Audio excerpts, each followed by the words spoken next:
Hello guys, ਸਾਰਿਆਂ ਨੂੰ ਸਤਿ ਸ੍ਰੀ ਅਕਾਲ। ਆਪਾਂ ਬਣਾਉਣ ਲੱਗੇ ਮੂਲੀਆਂ ਦੀ ਭੁਰਜੀ। ਮੂਲੀਆਂ ਲਈਆਂ, ਨਾਲ ਉਹਨਾਂ ਦੇ ਪੱਤੇ ਲੈ ਕੁਝ ਲਸਣ, ਪਿਆਜ਼, ਹਰੀ ਮਿਰਚ, ਜੀਰਾ, ਕਸਤੂਰੀ ਮੇਥੀ, ਨਾਲ ਕੁਝ ਮਸਾਲੇ ਲਏ ਹੋਏ ਆ। ਕੜਾਈ 'ਚ ਆਪਾਂ ਤੇਲ ਗਰਮ ਕਰਿਆ ਸੀ। ਹੁਣ ਜੀਰਾ ਪਾਵਾਂਗੇ,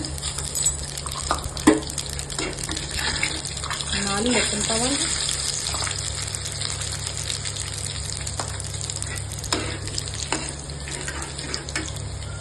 प्याज पा देंगे।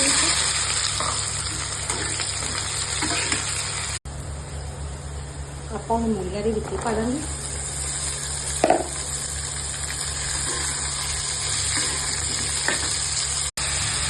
फिर आप मसाले पावांगे।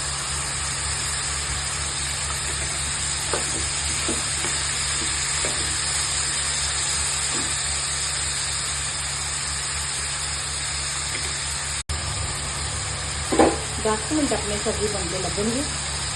हम आप ढक्कन दे देंगे। सब्जी हम अपनी बन गई।